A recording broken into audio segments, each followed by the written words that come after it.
Bonjour à tous et à toutes, je suis ravie de vous retrouver. Je suis Amine Di Giulio, je suis consultante ayurvédique et coach de vie professionnelle et j'accompagne les femmes dans leur quête d'épanouissement dans tous les domaines de leur vie. Donc, la semaine dernière, nous avons parlé de la position de vie plus.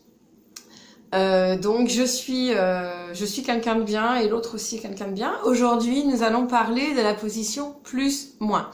Donc c'est la position juste avant celle qui nous emmène au plus.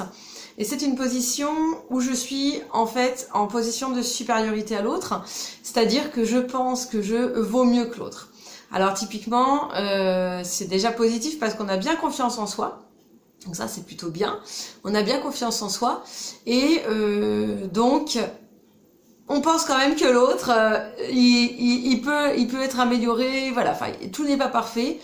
Et donc, soit on pense que c'est un boulet, soit on dit, oh, le pauvre, il a pas de chance, je vais l'aider, etc., etc.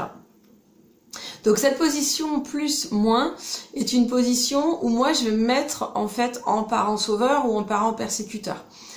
Je vais infantiliser l'autre. L'autre va être en position enfant, soit soumis, soit rebelle, d'ailleurs.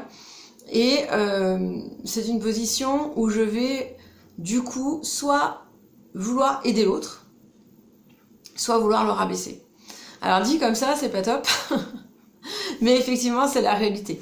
Donc typiquement, quand vous voyez quelqu'un qui a des difficultés, qui ne vous a rien demandé et que vous allez l'aider en lui disant « Ah bah attends, je vais le faire pour toi, je vais t'aider, etc. » Là, vous êtes en fait en position plus-moins. C'est-à-dire que vous pensez que vous êtes mieux que lui.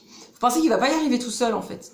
Donc, finalement, vous vous mettez en position de supériorité parce que vous pensez que sans vous ou sans quelqu'un d'autre, il va pas y arriver, qu'il n'en est pas capable. Donc, vous, finalement, l'infantilisez et vous le dégradez en fait. Hein. Et l'autre cas de figure, c'est une personne qui vous agace, une personne, je sais pas moi, qui fait des choses qui réussit pas très bien sa vie ou même qui réussit tout court pas... à couper la salade de tomates, hein. Ça peut être vraiment des choses très très simples. Et là vous vous dites, oh non mais lui, je te raconte même pas, il a deux mains gauches, il sait rien faire, il vit encore chez sa mère, etc. etc. En fait, quand vous parlez comme ça, vous êtes en position plus-moins. C'est-à-dire que vous vous sentez supérieur à l'autre, vous avez l'impression que vous êtes meilleur que lui. Et donc, quand vous êtes en train de critiquer, hein, vous vous mettez en parent persécuteur, soit parce que vous parlez de lui à quelqu'un d'autre, donc vous êtes quand même en parent persécuteur, soit parce que vous lui parlez directement. Hein, on peut très bien, on sait très bien tous comment ça donne, ce que ça donne quand on est en face de quelqu'un qui nous agace, qui n'avance pas, ou voilà, on se dit mais c'est un boulet celui-là, et là on va pas forcément bien lui parler, hein.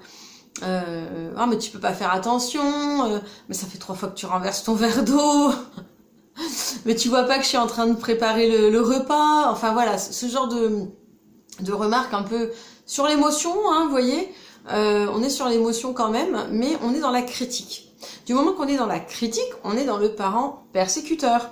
Du moment qu'on est dans le parent persécuteur, on est forcément en position plus-moins. D'accord?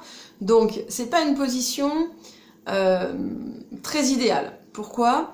Parce que en fait, on en a déjà parlé dans les vidéos précédentes sur les différents états du moi, et donc on a vu que quand on utilisait l'état du moi sauveur ou persécuteur, en fin de compte, déjà on n'était pas forcément très épanoui et très heureux, mais on n'allait pas se faire que des amis non plus. Hein, donc au bout d'un moment, on a un caractère, une personnalité plus-moins, voilà, qui va nous attirer un peu des ennuis. Donc, qu'est-ce qu'il faut faire? Il faut essayer de passer en plus. Alors, comment je fais pour passer en plus quand je suis en plus-moins? Vous avez de la chance, vous avez qu'une seule étape à faire, puisque vous avez déjà confiance en vous, vous vous estimez déjà, vous pensez déjà que ce que vous faites, c'est bien. Donc là, en fait, il va falloir juste estimer l'autre, juste accepter que l'autre est autre, que l'autre est différent. Ok, il sait pas couper la salade de tomates, peut-être que je vais lui apprendre. Là, je passe en parent donnant. Donc là, c'est positif. Je suis en plus. Je lui dis, voilà, est-ce que tu as besoin d'aide? Non. Ok, il fait de la charpie de tomates, c'est plus une salade, c'est pas grave, il n'a pas besoin d'aide, c'est que ça lui convient. Et c'est ok, moi je m'adapte. Si je suis pas contente, je fais la salade de tomates. C'est un exemple, mais assez révélateur en fait du comportement humain. Quand on est en plus, on va pas juger l'autre, on va pas juger sa salade de tomates comme étant moins bien que la nôtre. On va juste dire, ok, le principal c'est quoi? C'est de manger une salade de tomates. Après, comment sont coupées les tomates? Est-ce que c'est vraiment très très important? Bah pas sûr en fait. Alors, ça veut pas dire qu'on va tout accepter, d'accord? Vous avez un artisan, vous le payez pour faire un mur droit, il sait pas faire le mur, il fait n'importe quoi. Être en plus, c'est aussi dire, non mais attends Coco là, t'as pris le niveau, il n'est pas droit le mur. Mais c'est pas le dénigrer, voilà, c'est juste dire, il y a peut-être une bonne raison. Peut-être qu'il n'est pas compétent, mais c'est pas parce qu'il n'est pas compétent que je ne l'estime pas. C'est ça la différence. C'est qu'en fait, il a de la valeur en tant qu'être humain. C'est juste que c'est pas un bon maçon, par exemple. Et c'est pas critiquer la personne que de dire qu'il n'est pas doué pour la maçonnerie, en fait. Même si c'est son métier, même s'il se revendique maçon, il sait pas le faire, en fait. Ça, c'est pas grave. Ça reste quand même une personne qui a de la valeur, qui sait faire d'autres choses. Et ce sera quand même une personne que vous n'allez pas recommander et que vous reprendrez pas, et que vous ne paierez pas, certainement. Mais ça, c'est pas être en plus-moins. C'est pas dénigrer la personne que de dire, ça, c'est pas ok pour moi, donc voilà. Je suis pas d'accord avec ça. Là, au contraire, c'est se respecter soi-même et c'est être en plus. Je te respecte, tu me respectes, je te paye pour faire un mur droit. Le mur n'est pas droit. Bon, voilà, on va pas faire affaire ensemble, quoi. Voilà, donc ça, c'est la position plus-moins. Alors, en sachant que quand on est en plus-moins, soit on est déjà depuis très longtemps en plus-moins, donc je me sens supérieure et je pense que l'autre, voilà, il est moins bien que moi. Soit avant, j'étais en moins plus. C'est-à-dire que moi, je pensais que j'étais moins bien, j'étais en situation d'infériorité et je mettais l'autre sur un piédestal. Donc en fonction, quand je suis dans cette position plus-moins, je peux soit osciller dans plus-moins ou moins plus. D'accord? Donc ces trois positions-là, généralement, je peux osciller. Quand je suis au milieu, soit passer en plus, soit redescendre en moins plus, donc en situation d'infériorité, et rester en situation de supériorité, en sachant que l'idée, c'est de passer ici en plus, d'accord? Et d'y rester, quoi. Donc j'ai confiance en moi, je m'estime et j'estime l'autre, voilà. Voilà, donc cette vidéo est terminée. J'espère que vous avez un peu plus d'informations sur cette position de vie. Donc la semaine prochaine, nous allons aborder la position moins plus.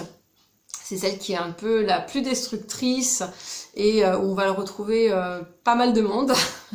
Et donc c'est la position d'infériorité. C'est-à-dire, je pense que l'autre est mieux que moi. Donc voilà, on va aborder ça la semaine prochaine. Alors, j'espère que cette vidéo t'a plu. N'hésite pas à mettre un petit pouce bleu si t'as été satisfait et de t'abonner à ma chaîne pour pouvoir m'aider et soutenir ce projet.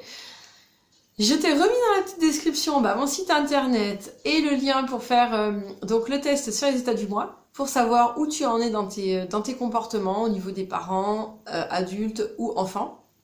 Et donc savoir si t'es plutôt dans les comportements positifs et donc on va dire qui épanouissent, ou si t'es plutôt dans des comportements négatifs qui rendent plutôt malheureux. Voilà. Sinon, je te dis à la semaine prochaine et je te remercie de m'avoir suivi. Merci beaucoup. Au revoir.